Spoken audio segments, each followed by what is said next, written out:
What does being a property investor mean? Okay. I'm glad to hear such a question, especially nowadays where people are really confusing two things. People confusing thing of being a landlord with being a property investor, which to me, I believe are completely different subjects, completely different professions. More specifically, landlord is just a person who buys properties to live from the rents as an income, main income. Not necessarily main income, but generally main income. When it comes to property investor, you use properties as a tools, same as surgeon uses his tools to make the surgery, well, hopefully with a positive effect, without killing anyone.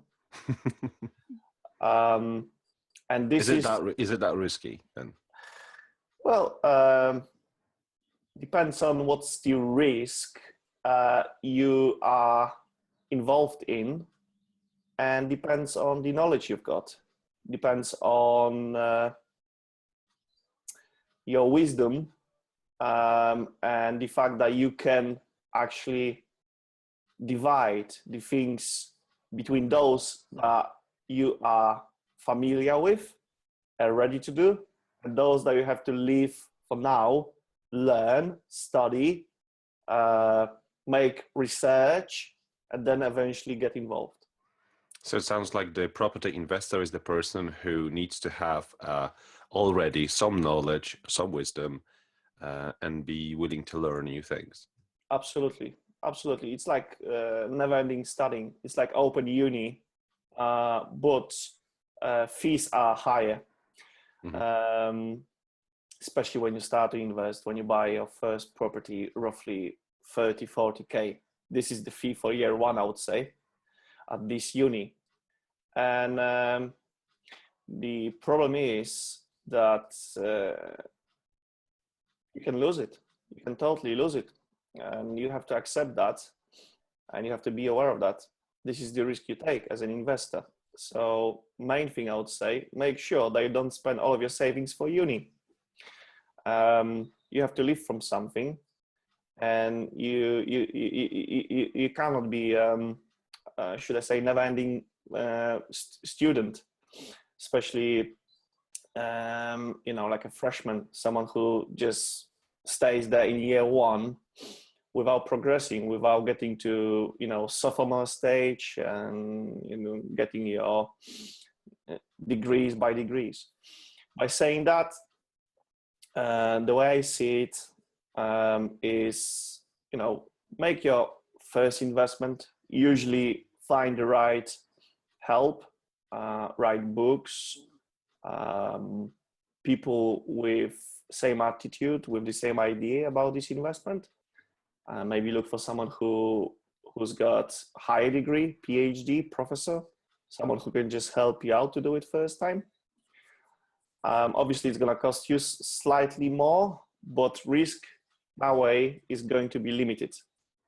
But you always have to remember that this is your decision. Doesn't matter how good your backup is, and doesn't matter how many books you've read. It's always your decision and your responsibility to take. Okay. So you mentioned things that the investor should do before they invest. Mm-hmm. But how would you describe the entry level? So you said, go and invest with your first property. What would be the entry level when I'm ready to go and invest? Is cash enough? I wouldn't say it's anything to do with that. Obviously, cash is very important, but I can share this story the way I started. One of the very experienced landlords 10 years ago took me for a chat. And I was doing only rent-to-rent in those days. So basically, I was just renting someone's properties, and I was making my profit on higher rents to my subtenants. So basically, that was typical conversation. By saying that, I was just moaning, whinging, I've got enough of these tenants, I've got enough of this crap. how to get out of it. I cannot be freshman for the rest of my life. So he was like, okay, Piotr, let me make it very simple. How much money do you have to earn from properties each month to sleep well? So I gave him the amount, and he said, right, okay, cool. And that was very realistic amount. I would say that was like, I would say, reserved approach to that subject. So then he said, okay, to get to this figure, you have to have about 5 small HMOs, four beds, because net profit from each, it's, let's say, 400. Worst case, if you got shitty letting agent during recession, let's say only, I don't know, 75% occupancy rate, which I never went so down in the last 10 years. Within the last 10 years, the lowest I had was about 85.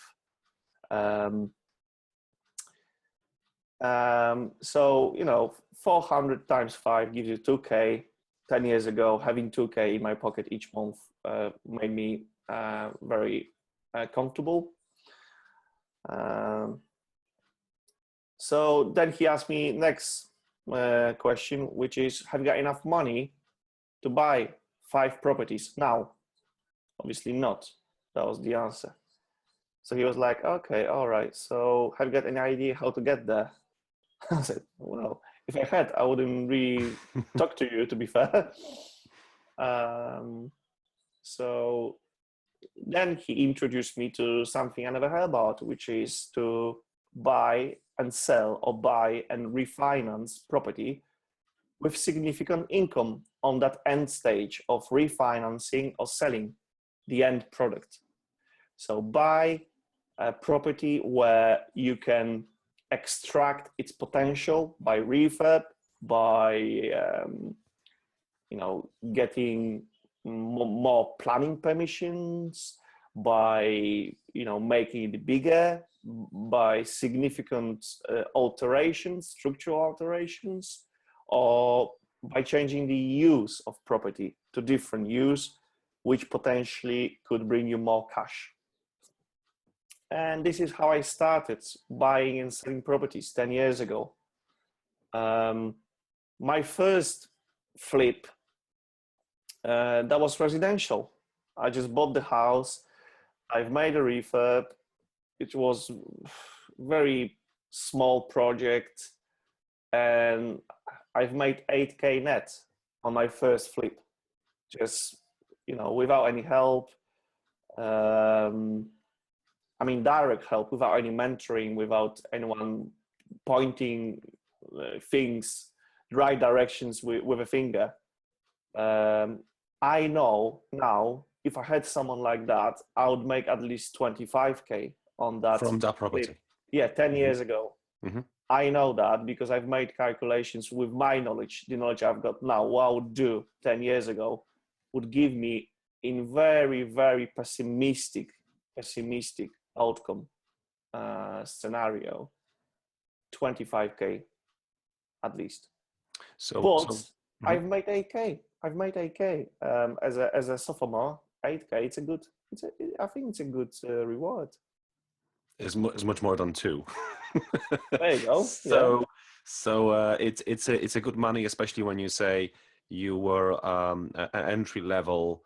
Let's say no experience, no backup, just trying, and that was enough for you to make 8K, which you probably invested into another property. Yeah, and that's how you build it. So so thank you for the story you have shared, your story, how you started, because it's very inspiring for people who are on the base level at the moment and thinking of investing and don't know how much they need. They probably don't need that much. So from what I get from you, the entry-level investor should have a courage to start to find the ways of generating cash to buy more and more properties. Would that be right description? Yeah, courage is quite important, but you know, it's not only about being brave. It's about making decisions and taking responsibility for your decisions. And you shouldn't just say, okay, let's do it, and I don't know, if I'm gonna lose, I'm gonna lose. If not, then yeah, hey, happy days. I don't really like this type of approach. I want to see responsible investors, especially nowadays. 10 years ago, we never had so many different regs.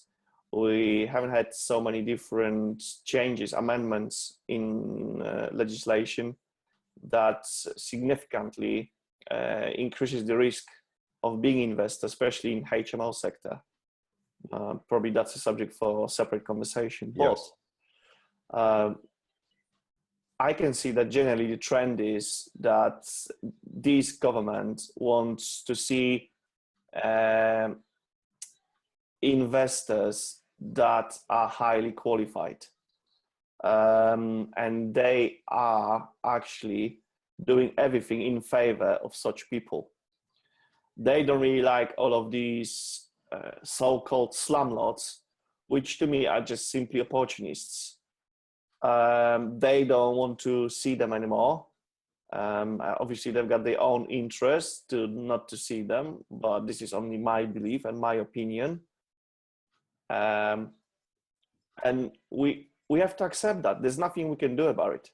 Life of property investor is going to be more and more difficult. Regulated, requires your hands-on, your willingness to learn, and I think general attitude to be modest, to listen, and to be first to listen and last to talk. So coming back and summarizing the very first question I've asked you at the beginning of this interview, which was, what does being a property investor mean? How would you describe it in one or two sentences, summarizing that? I would say being an investor nowadays means patience,